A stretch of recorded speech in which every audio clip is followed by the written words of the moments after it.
servicio. Muy bien. Juan capítulo 15, leo versículo 4, versión Reina Valera.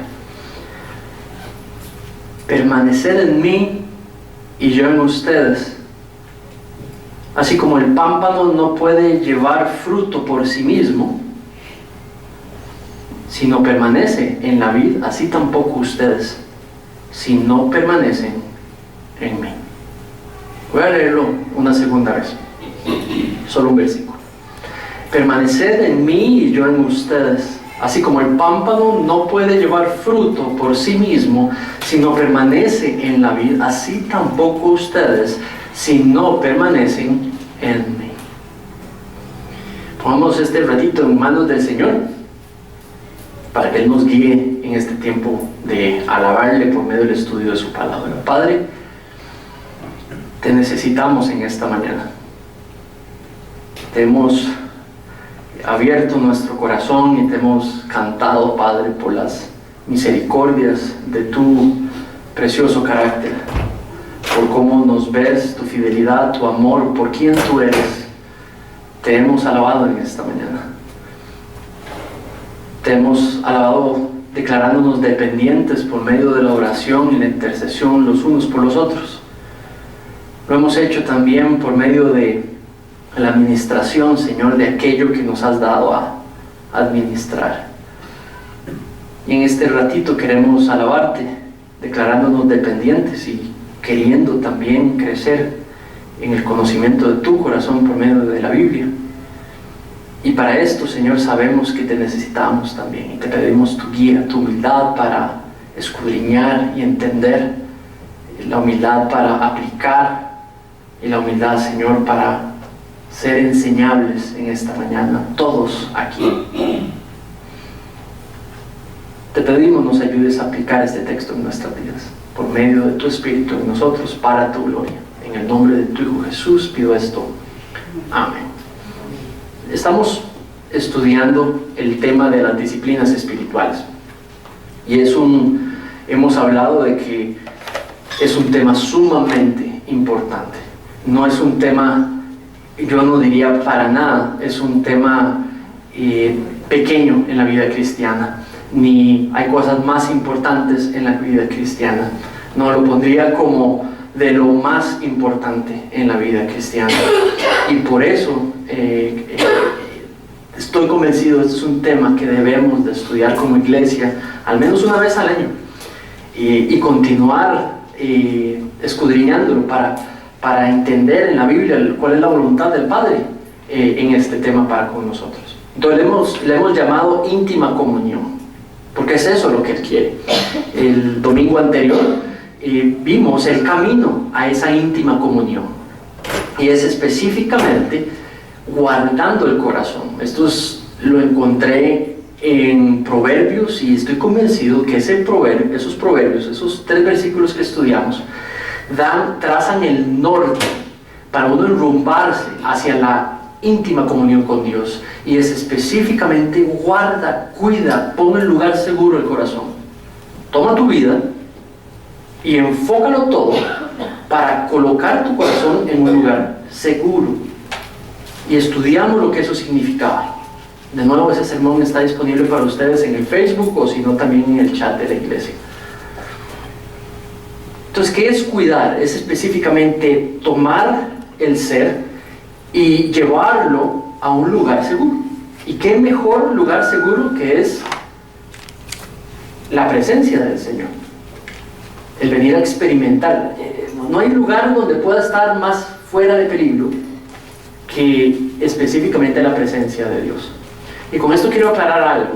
Cuando venimos a la fe, gozamos de la presencia de Dios. Pero esa presencia de Dios también se disfruta, se experimenta. Especialmente sabemos de que está allí, pero cuando vienen momentos de prueba, parece que no se siente, parece que no se ve. Pero está allí y no se aparta su presencia en nuestros corazones, en nuestras vidas. Y hoy lo vamos a ver un poquito más. Pero también es específicamente en los momentos de la vida que el Padre nos llama a poder disfrutarla, experimentar esa presencia en nosotros. Y voy a mostrarlo por medio de varios pasajes para seguir estudiando ese tema y espero que se vaya aclarando poco a poco. Entonces, hoy vamos a ver el medio. ¿Cuál es el medio que Él utiliza, que nos ha revelado, que debemos de utilizar para lograr esa íntima comunión con Él? Por eso quería estudiar con ustedes Juan. Vean ese versículo. Ese versículo de lo que está hablando es de que la íntima comunión con Dios se puede adquirir. Es algo que está en la voluntad del Padre, poder adquirir. Y es algo que busca, quiere, desea que cada hombre y mujer creyente, joven o adulta, con muchos años de experiencia en el Señor o no, busque constantemente, no en un solo acto, pero en un progreso, una manera progresiva, una íntima relación con Él.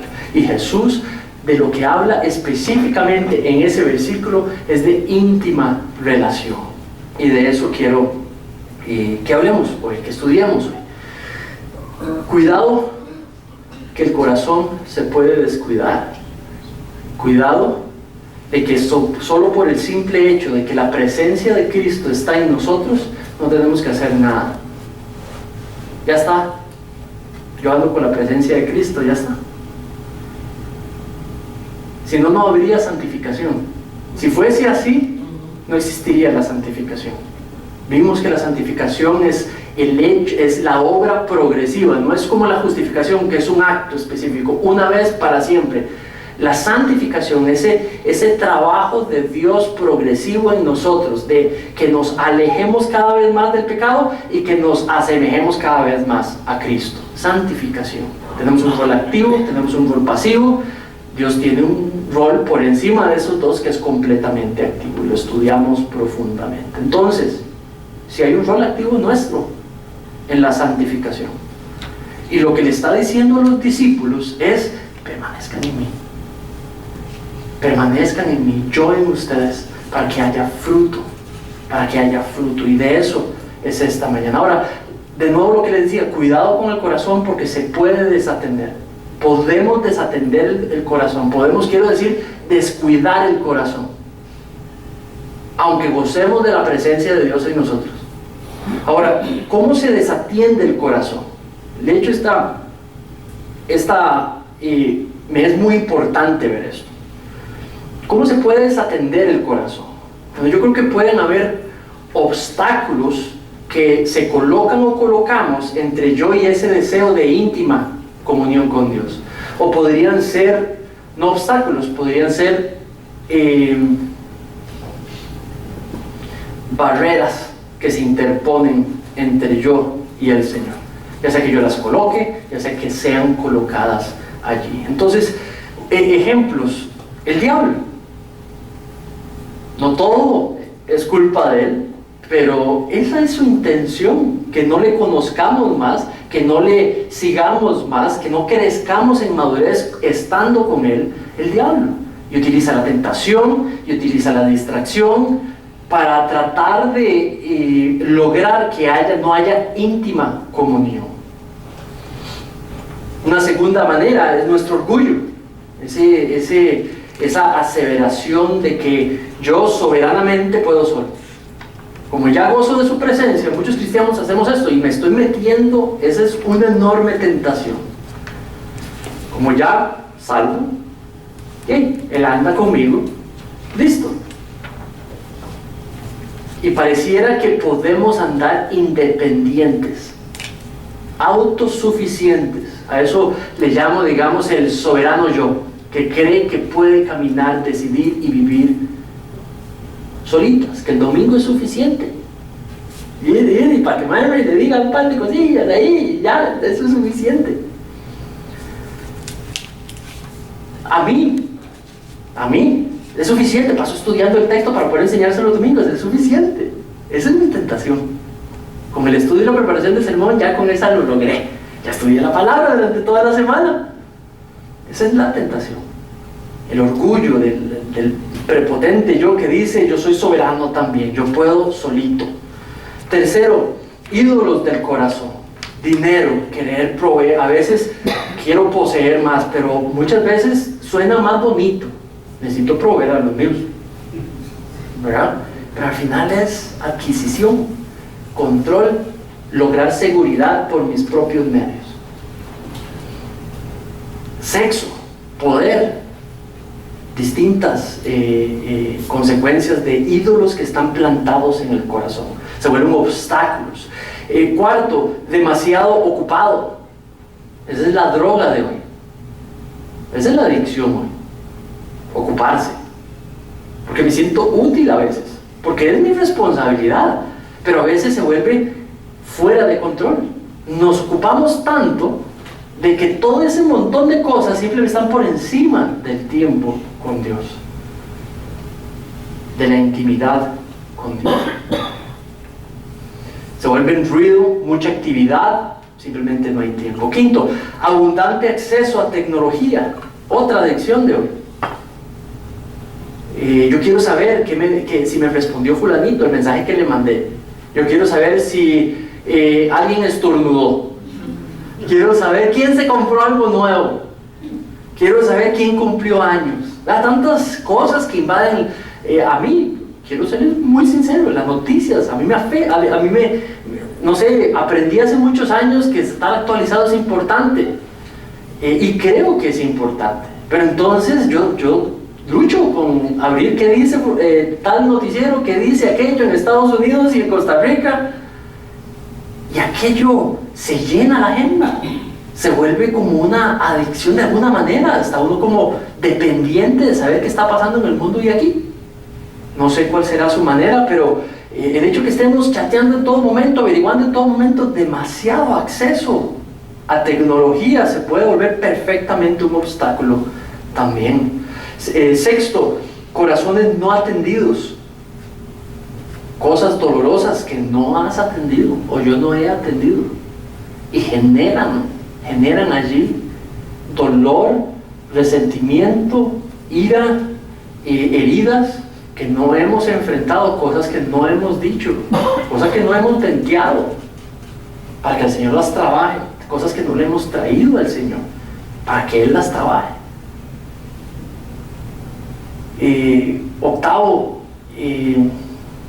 Séptimo, importantísimo, descanso. Pareciera que culturalmente nosotros pensamos que hacer más, hacer menos, o por ejemplo, hacer más y descansar son antónimos.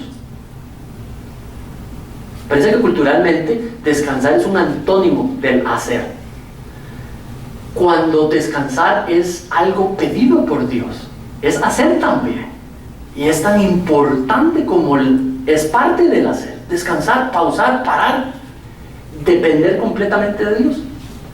¿Lo han visto así? Eso es lo que hacemos al dormir en la noche. No podemos trabajar más, porque no lo aguantaríamos 24 horas. Dios nos pide hacer un sacrificio de depender en confianza en Dios, de que ya no trabajes, no produzcas, no hagas, no digas. Páusate, pon todo en control del Señor. Eso es el sueño, es un privilegio, es un regalo, pero el descanso también. Muchas personas no pueden tener intimidad con Dios, es un obstáculo porque no descansan. No descansan físicamente, no descansan mentalmente, no ponen las cosas a descansar en la soberanía del Señor.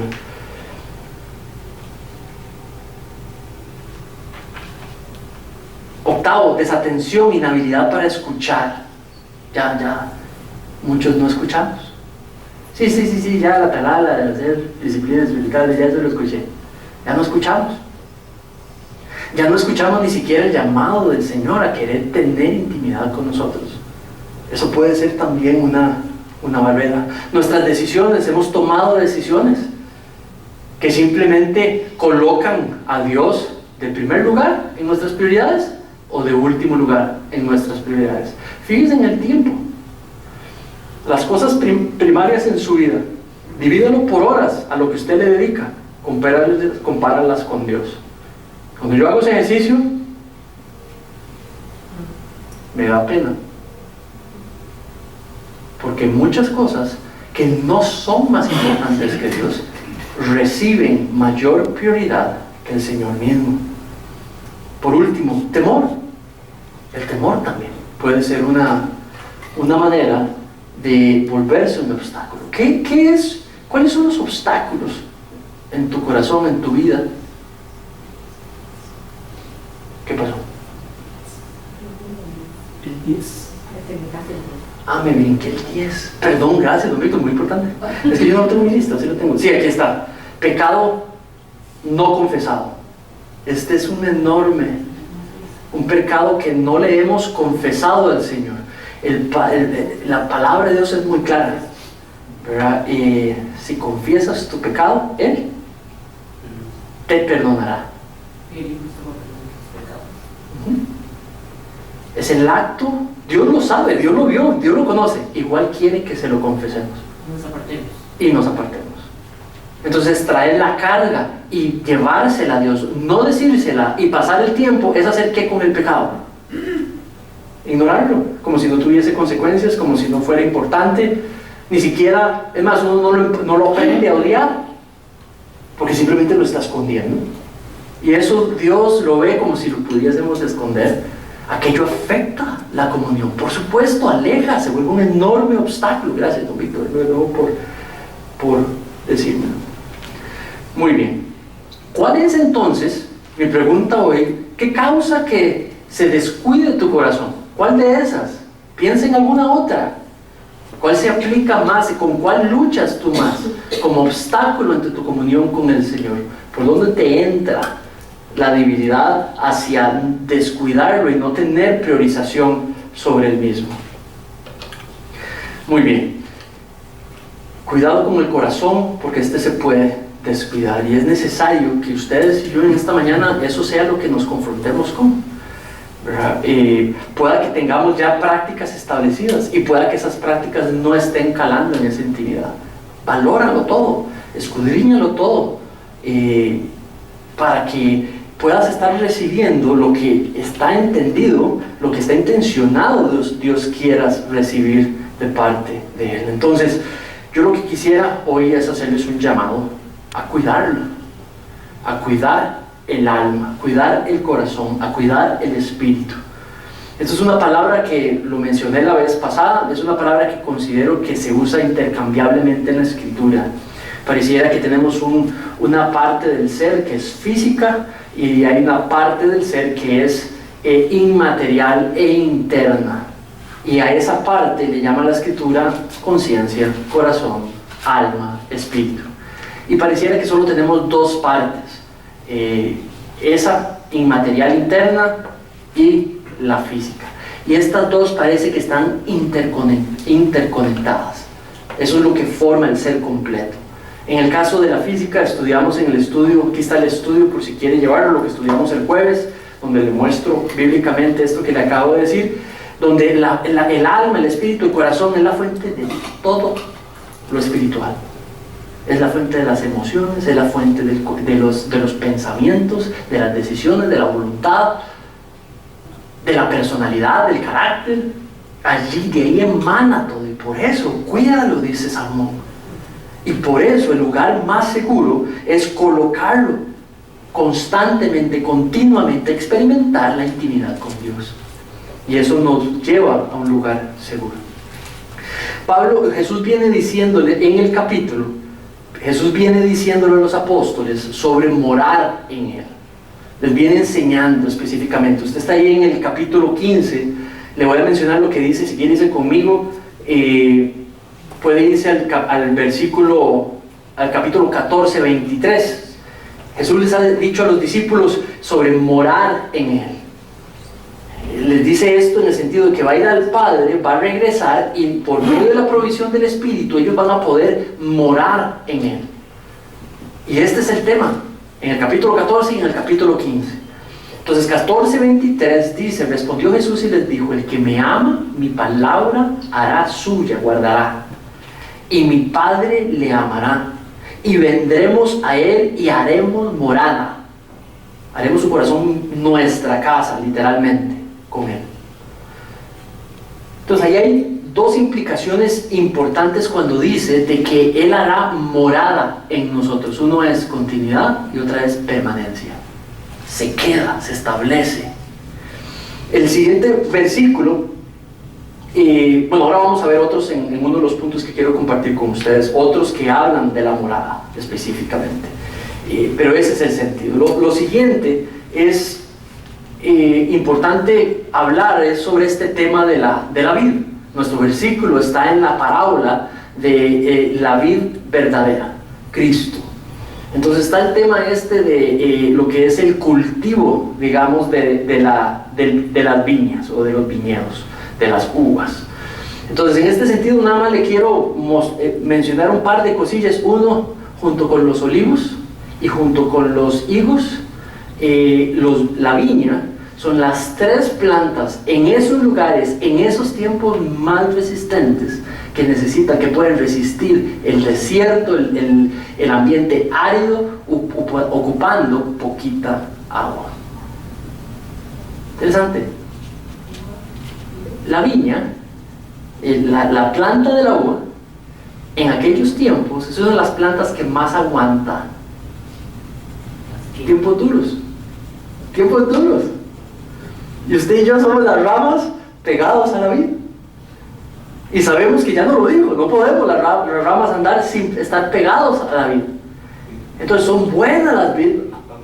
Exactamente, entonces pareciera que es bueno estar cerquilla de la vid cuando hay desierto, porque ella aguanta tremendamente. Pero si uno anda, ¿qué? No va a aguantar el tiempo árido. Entonces es otro aspecto, digamos, de la cultura de la vid. Muchas personas en Galilea, en el tiempo de Jesús, plantaban sus propias uvas, sus propios viñedos, no en grandes extensiones. Aquí nosotros tenemos en Costa Rica como la mentalidad que viñedo es alguien que tiene una gran producción, pero en esos tiempos no es así. Es tener olivas, tener higos y tener uvas en la casa para producción personal es lo normal. Entonces Jesús sabe que quien le está escuchando entiende muy bien el cuidado que tiene que darle a la planta, la resistencia que ella tiene, las características que ella tiene y la relación rama-tronco principal. Entonces es algo conocido y es importante que sepamos eso. Por último, las ramas independientes de la vida no aguantan. Acuérdense de esto: las ramas independientes de la vida no aguantan mayor presión y de fijo no producen fruto.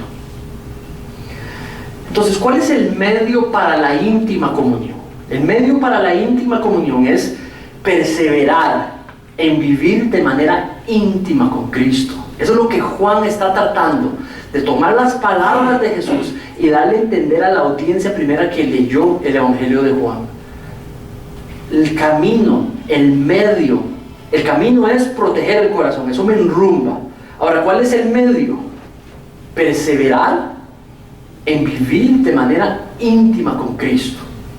Ese es el medio para la íntima comunión. Ahora vean lo que dice el versículo 4 en la primera parte. Siempre que hay ideas, semideas en un solo versículo, cuando vamos a estudiar un solo versículo y aprender de uno solo, observe si hay partes. Esos son como subideas conexionadas que forman una sola unidad, pero que sí, entendiéndolas que son una unidad, sí tienen sentido solitas. Entonces la primera es, permanece en mí. Y de ahí saco esta primera idea, permanecer en mí. Perdón. Esto no es un acto, una sola vez. ¿Tiene sentido lo que estoy diciendo? Ve la gramática, permanecer en mí. Esto es progresivo. Esto es, digamos, es permanente, continuo, el sentido que está utilizando. Algo que me llama la atención es de que es un mandato. No es una sugerencia. Hey, discípulos, si tienen un ratillo, si tienen un tiempillo, ¿me explico? Se acercan a mí, si quieren. Pues no se enojen, tranquilos, si no, permanezcan en mí.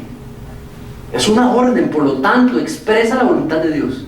Expresa la voluntad de Cristo, que usted y yo perseveremos en estar en íntima comunión con Cristo.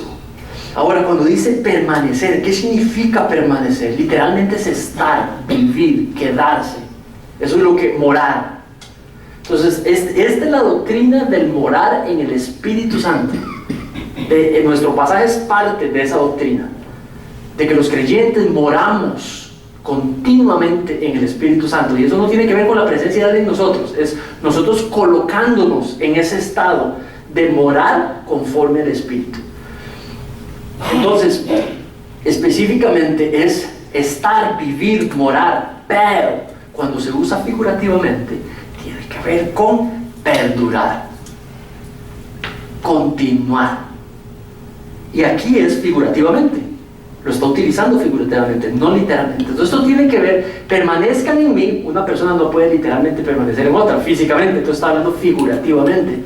Entonces al decir figurativamente, lo que está hablando es perseveren, continúen. Y eso asume una idea de que no es fácil, de que no es instantáneo lo que sucede. Implica voluntad, implica planeamiento. Va a haber cosas que van a tratar a uno de sacarlo, distraerlo de esa acción. Por lo tanto está diciendo perdure, está diciendo continúe. No se me cochipa, ¿cómo era la palabra? Achicopale. No se me eche para atrás ni para descansar, para adelante, continúe, persevere. ¿Sí? No como el cangrejo, si no me ven como quien, ¿no, Carlos? Muy bien. Entonces, Juan lo que le está diciendo es perseveren viviendo de manera íntima con Cristo. Perseveren de manera íntima conmigo, dice Cristo, viviendo de manera continua conmigo. Muy bien, ahora pregunto, ¿qué significa esto en la vida hoy, 2019, para una maestra, para personas retiradas, gozando el retiro bien merecido? ¿Qué significa esto para un administrador? ¿Qué significa esto para un pastor? ¿Para un abuelo? ¿Para un papá? ¿Para una esposa? ¿Para un niño? ¿Qué significa perseverar en vivir de manera íntima con Cristo? La Biblia utiliza perseverar en 3 sentidos. La primera, esos 3 sentidos están bajo el marco de una primera imagen. Esto de permanecer en íntima comunión con Dios utiliza la figura del árbol, con raíces, con frutos, y eso es lo que estamos viendo con la vid, pero lo hace también. Dice que nosotros, la iglesia, Pablo dice que nosotros la iglesia somos el plantío del Señor. Entonces esto tiene que ver con la figura, la metáfora, la imagen de una planta que tiene raíces y que ella crece y produce fruto. En ese contexto es en el que él dice permanezcan en mí, y ahí es donde podemos nosotros encontrar fruto. Ahora, bueno, esto ya se los mencioné, las tres ideas, digamos, usadas de permanecer en la Biblia. La primera tiene que ver con ¿cómo llamo esa palabra? Aferrarse. Vamos a ver, chicos, aferrarse es agarrarse, ¿sí? Adherirse. Ok, entonces voy a dar un ejemplo. Don Carlos, usted me puede ayudar para hacer un ejemplo de aferrarse. Lo que está diciendo es que mientras que uno vive la vida, uno está aferrado al Señor, a Cristo. Entonces, de manera que, don Carlos, ¿qué pase? Entonces, don Carlos está viviendo su vida, pero él está aferrado a Cristo, y voy de manera muy perfecta a ilustrar a Cristo. Entonces, ¿cómo él se puede caminar la vida pero aferrado a Cristo? Entonces, ¿cómo hacemos? Usted me abraza y él vive su vida agarradito de Cristo, ¿verdad? Aferrado a Cristo. Esa es la primera idea. Muchas gracias. ¿Tiene sentido? Entonces, ¿dónde utilizamos esto? Lo encontramos en Deuteronomio. Por ejemplo, en Deuteronomio menciona, estos son varias, están todos esos pasajes y es la misma idea. Permanecer en Deuteronomio es agarrarse, aferrarse, adherirse al Señor, seguirlo de manera adherida al Señor, de manera cerquita al Señor. Reina Valera lo que lo traduce es seguirás al Señor. ¿Lo ve ahí donde dice? A Él seguirás pero lo que esa palabra significa es pegado. Entonces las otras versiones ya lo traducen literalmente. Entonces tanto versión nueva traducción viviente o internacional ya lo ponen el concepto literal. Y lo que dice es específicamente aférrate a Él. Síguelo aferrado a Él. Adóralo, aferrarte a Él y aferrarte a Él. Es la idea de caminar en la vida con Dios de lado, con Dios presente continuamente.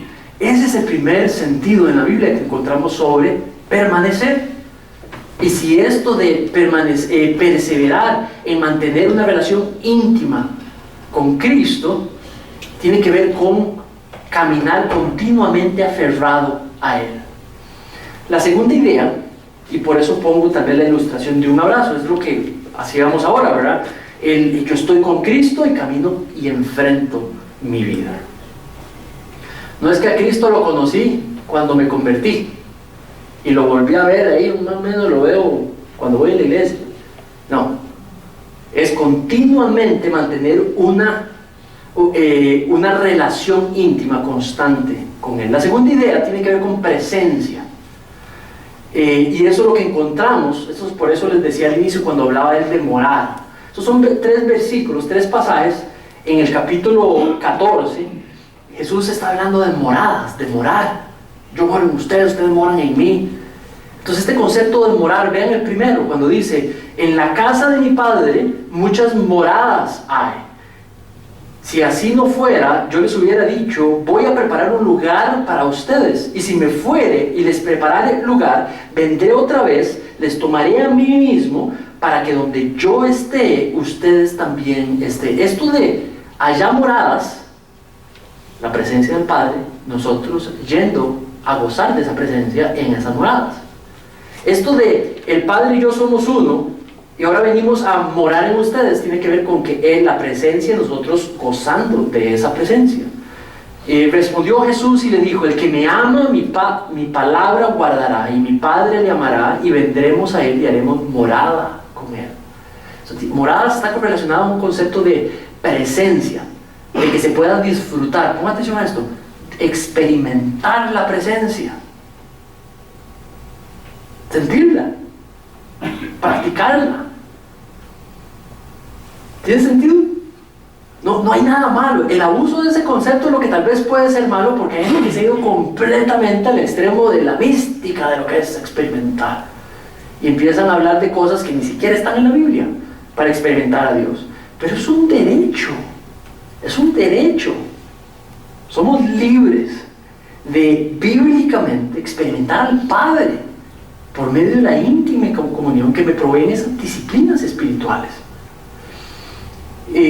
Entonces, presencia, tiene un sentido de morar en su presencia. Es como pensar en estar yo en una situación tremenda y trasladarme a un lugar donde yo gozo de la presencia del Padre y puedo recibir los frutos y las bendiciones de esa presencia de Él en ese momento, donde paso de un lugar donde no hay paz a un lugar donde sí la hay, porque entro en esa presencia, en esa comunicación, en esa intimidad con Él.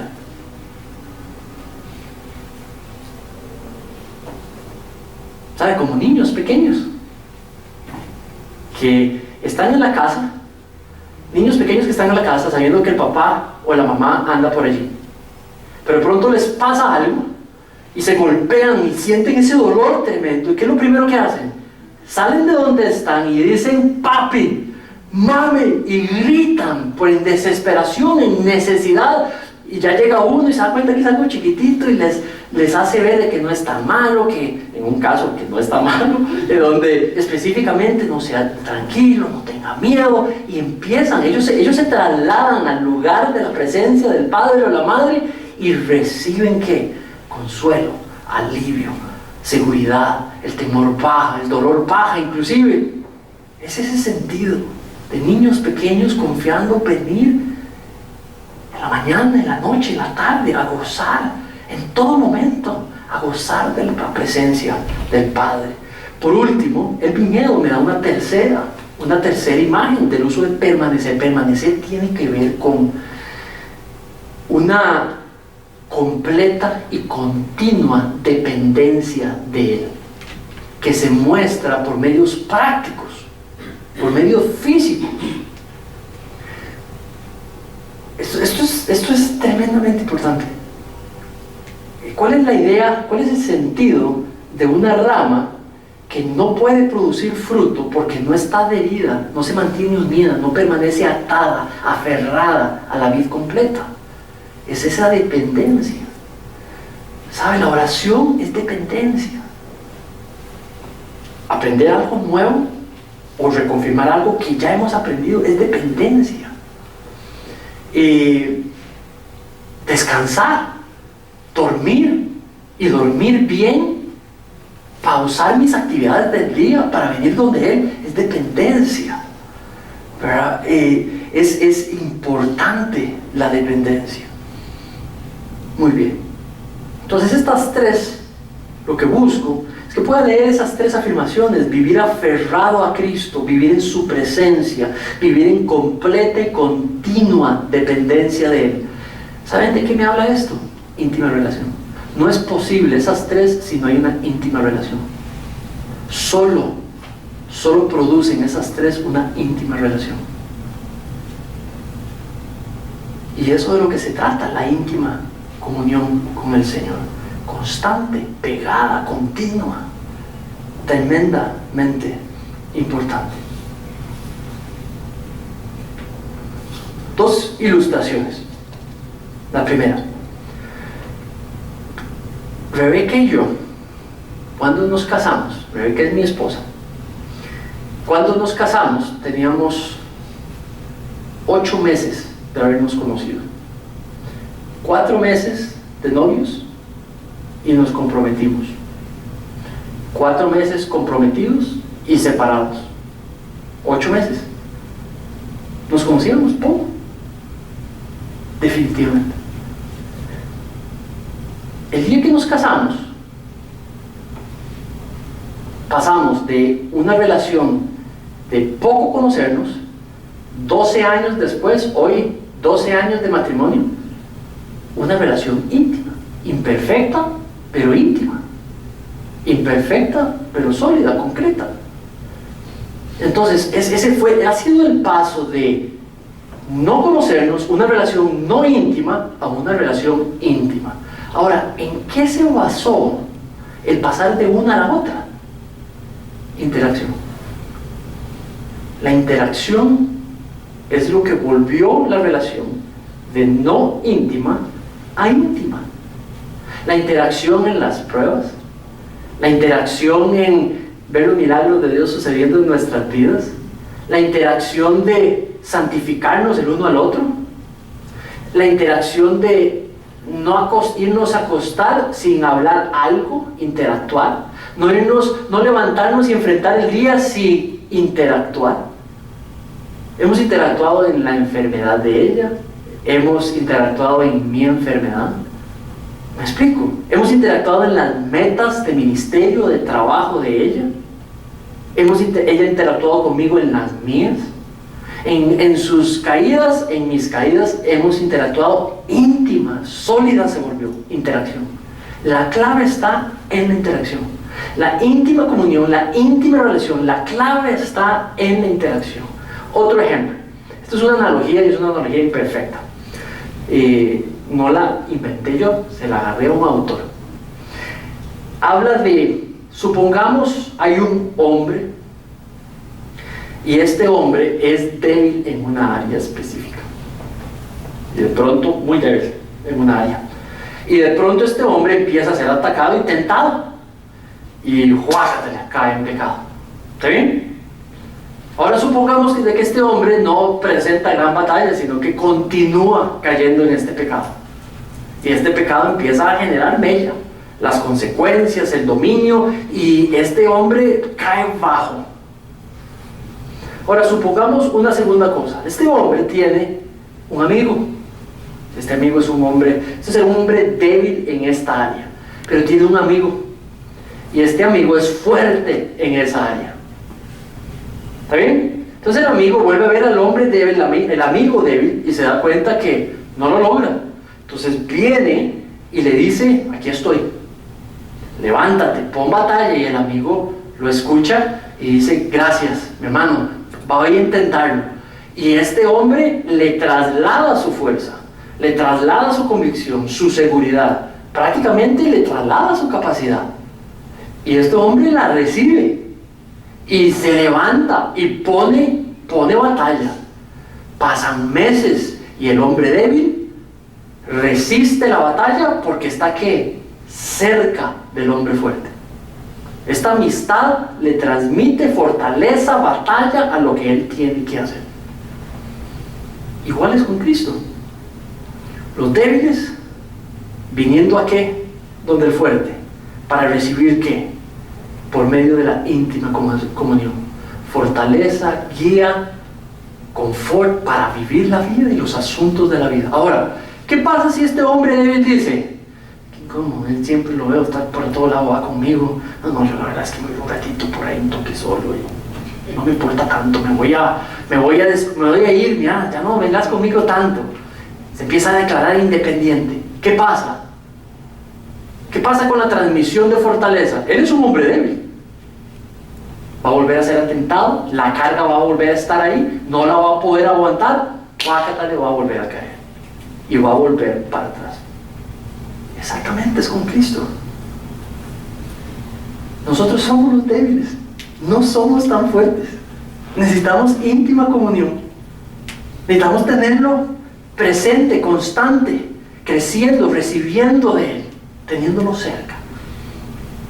Muy bien.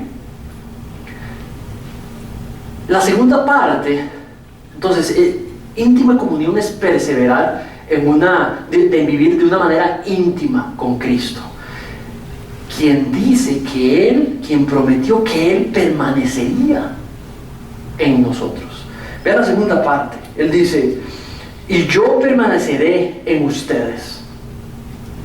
Ahora, esto de íntima comunión lo hemos estudiado varias veces. ¿Se acuerdan? El pozo con la mujer samaritana, ¿sí? Hemos estudiado el Evangelio de Juan, cuando él le dice, mujer, hay un agua viva, que yo puedo proveer, ¿verdad? El que bebe de esta agua, nunca ¿qué? Tendrá sed, nunca más tendrá sed. Entonces esto tiene una figura de unión. No hay manera que la persona que tiene sed pueda gozar los frutos del agua, sino la que, y genera una unión.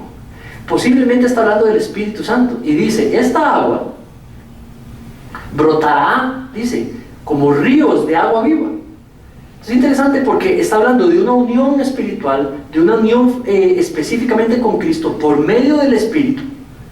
Está hablando de unión. Ahora, no está diciendo que no vamos a tener sed. No está diciendo que no vamos a tener sed. Ya tomó del agua, se acabó, nunca más sed. La figura no está explicando eso. Todo lo contrario.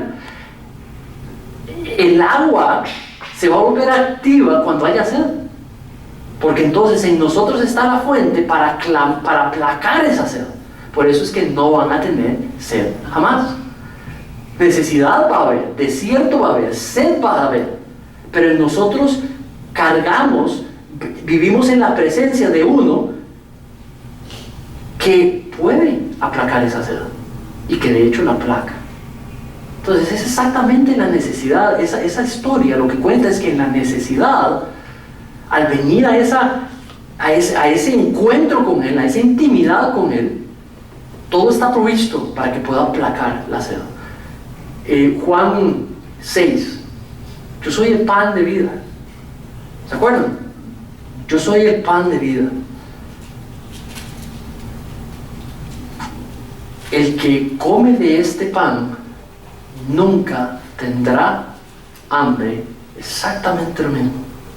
Es una unión que cuando viene la necesidad, la provisión ya está dada para que nosotros la podamos gozar. Pero hay que pasar por necesidad para poder necesitar esa nutrición.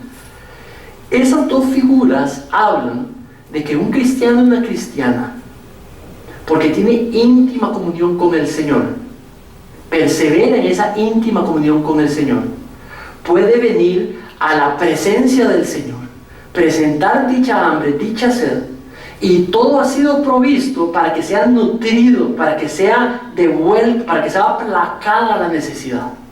Es como cuando yo tengo miedo y yo vengo, estoy ansioso. Pablo dice, vengan, trasladen sus ansiedades al Señor, y Él, ¿qué? Paz.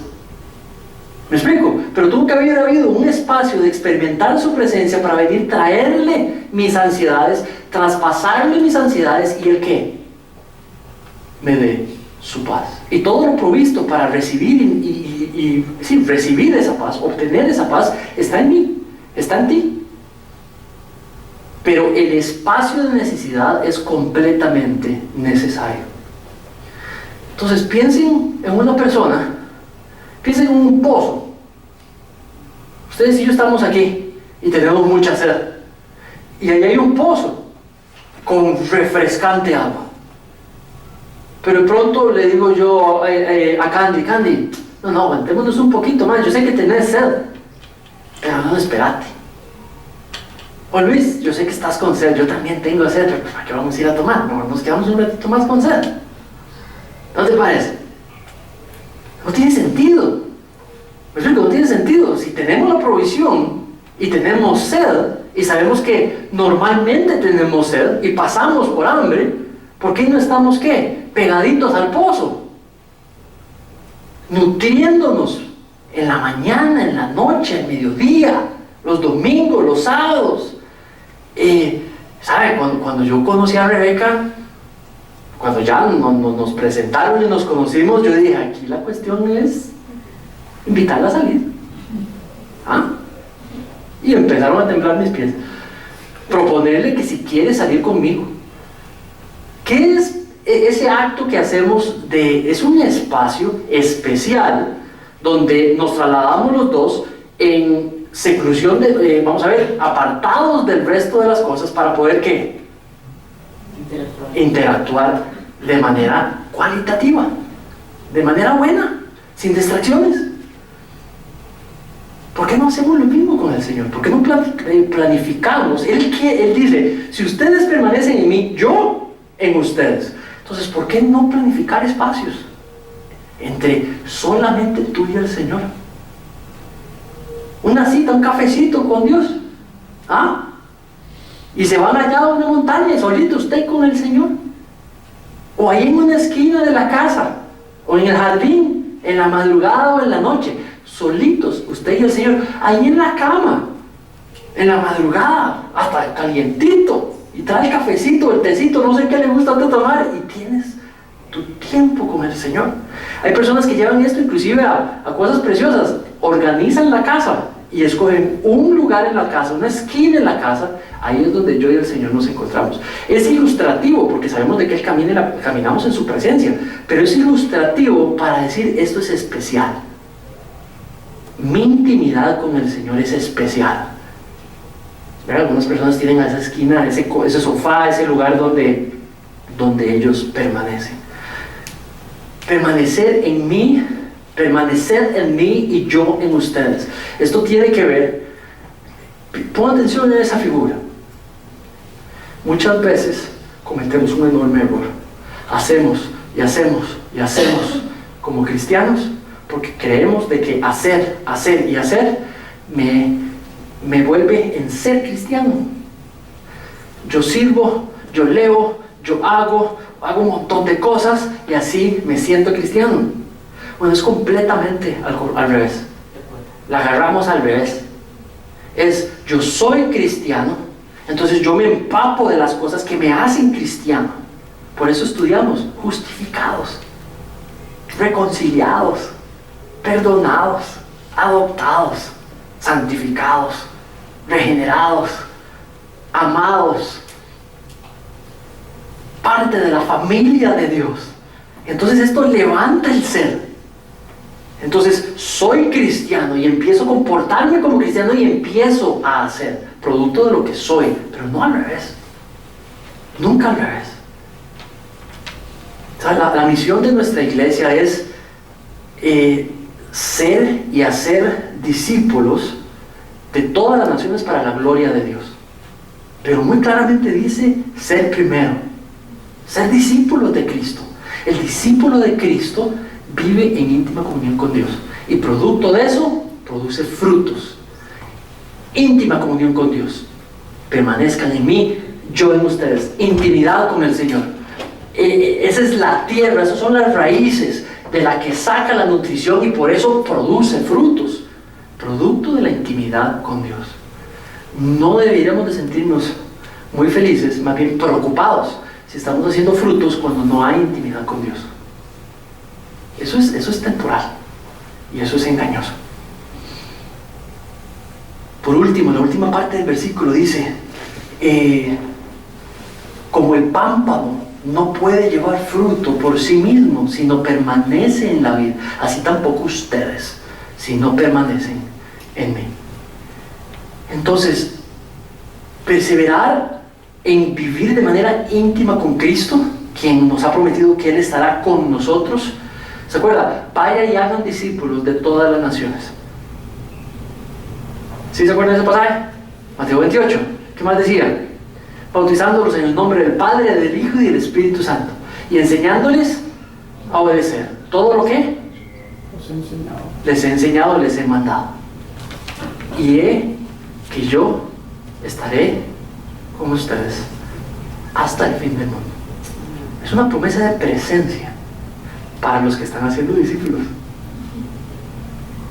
¿Cierto o no? Para los que están haciendo discípulos. Es la misión de todo cristiano. Necesitando más sillas en este lugar para meter más gente.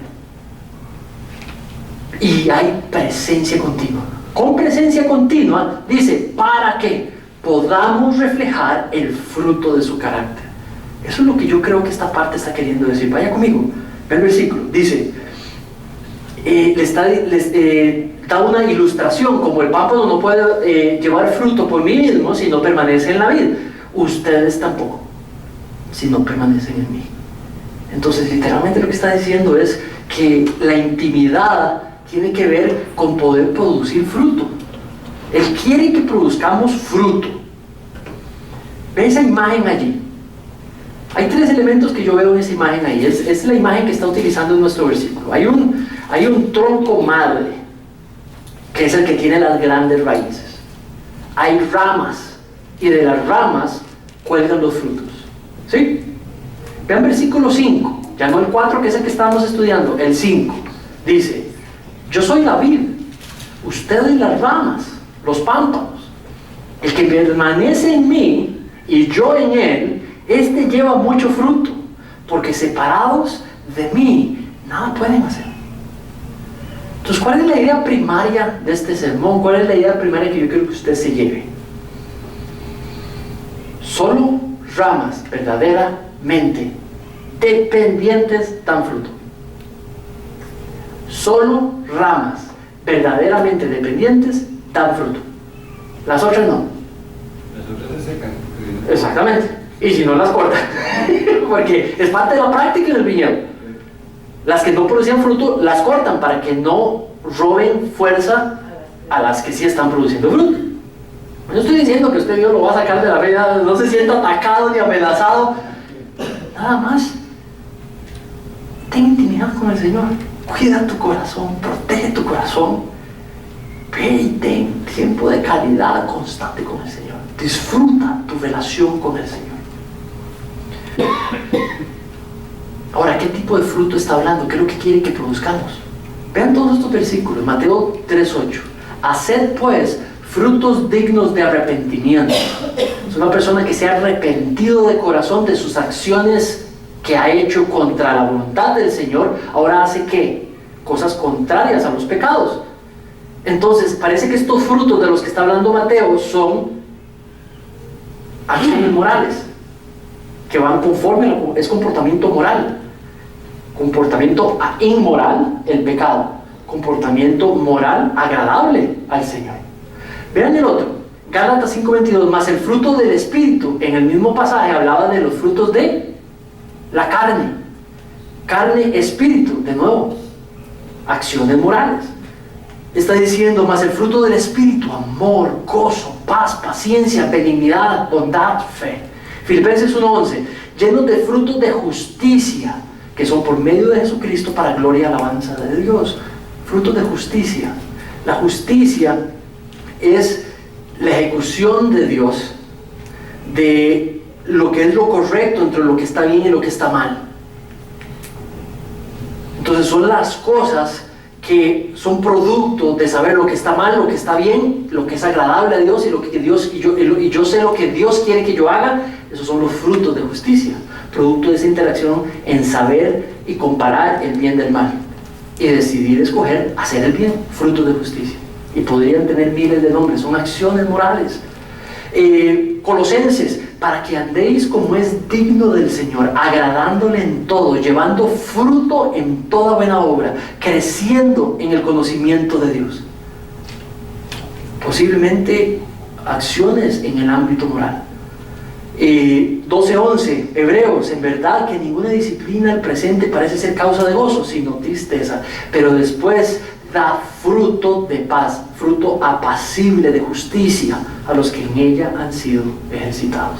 Frutos morales específicamente, conforme al estándar de Dios. Entonces, es de nuestra intimidad espiritual, del vivir constantemente, vivir de manera íntima con el Señor, constante, perseverar en practicar esto, que realmente salen los frutos. Porque si eso no está, dice, no pueden generar fruto. Solos no pueden generar fruto.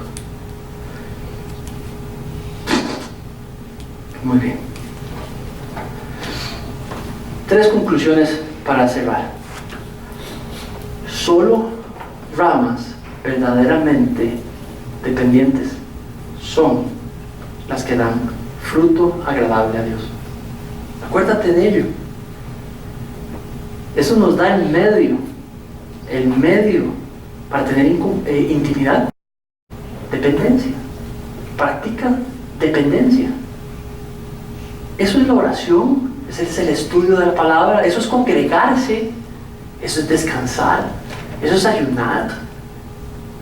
Eso es las distintas cosas que usted y yo por cultura correlacionamos con apartarse, meditar. Segundo, en la conversión obtuvimos comunión con Dios, o sea, su presencia en nosotros. Sí, cierto. Pero, ponga atención al pero. Es cierto, usted goza de la presencia de Dios, yo gozo de la presencia de Dios. Y donde usted quiera que usted va, donde quiera que usted esté, usted haga o no haga, usted tiene la presencia de Dios. Sí, le estoy diciendo sí, pero solamente los que perseveran en vivir en íntima comunión con Cristo, solo esos pueden gozar de una íntima relación con Dios. Usted puede tener comunión, pero no le llame íntima. Usted sabe muy bien. Si usted solamente depende de la presencia que tenemos por medio de la fe y de la conversión, usted no va a alcanzar intimidad con Dios. Usted va a sentirse sola o solo. Usted va a sentirse sediento o sedienta. Usted lo sabe. ¿Verdad? Y no, realmente solo en intimidad con Cristo tenemos intimidad con Dios. Solamente perseverando diaria, semanal, anualmente logramos esa comunión, esa interacción cercana, íntima de ambas vidas para Él. Tercero, todos tienen su pasaje ahí. Pásense al versículo 8. Él hablaba de un fruto en específico. En el contexto del pasaje, él estaba hablando de un fruto en específico. Vean el fruto que lograba permanecer en él en nosotros. Esto es precioso, porque de esto se trata la comunión con Dios. Dice el 8: si guardareis mis mandamientos, permaneceréis en mi amor. ¿Ve el fruto? El fruto del que estaba hablando era del amor de Dios, de vivir en la noticia, así como yo, ¿qué dije? El 8. En esto es glorificado mi Padre, en que llevéis mucho fruto y seáis así mis discípulos. Ya hasta me canté. Como el Padre que ha amado, así también yo los he amado. Permanezcan en mi amor. Si guardareis mis mandamientos, permaneceréis en mi amor, así como yo he guardado los mandamientos de mi Padre y permanezco en su amor. Estas cosas les he hablado para que mi gozo esté en ustedes y su gozo sea cumplido. Otro fruto. ¿Lo ven? Amor, gozo. Ve el 16. No me eligiste ustedes a mí, sino que yo les elegí a ustedes. Y les he puesto para que vayan y lleven fruto, y su fruto permanezca, para que todo lo que pidieres al Padre en mi nombre se los dé. Ven los frutos de la intimidad. Ahora, el Padre da conforme a su voluntad. Íntima comunión produce la experiencia del amor de Dios, de que vivo, que soy una mujer perdonada y amada, soy un hombre perdonado y amado, soy una esposa, un esposo, un hombre joven, un niño amado y perdonado. Gozo, experimento el amor. La comunión íntima con Dios me permite la experiencia, según Juan, del amor puro de Dios. Y ese es el medio para la íntima comunión. Vamos a orar. Padre, te damos gracias, Señor, por la comunión vertical, personal que tenemos contigo. Padre, gracias porque por medio de tu Hijo podemos gozarnos, Señor, de una íntima relación contigo. Padre, te pido que puedas seguir hablando en el resto de las horas que tiene este día y en el resto de los días de la semana. Puedas seguir hablando personalmente a cada uno de nosotros, para poder mostrarnos tu voluntad en cada uno de nosotros, a lo que nos estás llamando a hacer, a lo que nos estás llamando a darnos cuenta. Padre, te pido que nos ayudes a aplicar esto, a volverte nuestra prioridad, para que la iglesia familia de fe sea una que alaba, hace, brinca, todo lo que hace, Señor, producto de su íntima comunión contigo y de la experiencia de tu perfecto, verdadero amor. Y que por medio de esa experiencia, de esa relación vertical, podamos tener relación horizontal con el resto de personas que están al lado nuestra. Y producto de esa intimidad, Señor, ellos reciban los frutos que produce esa intimidad: el amor, el perdón, el gozo, la paciencia, el dominio propio, Padre, la sabiduría. Que ellos puedan verse bendecidos, Señor, gracias a plantar semillas de fe, con planificar tiempos de profunda intimidad contigo, Señor. Todo esto para tu gloria, te pido esto, Señor.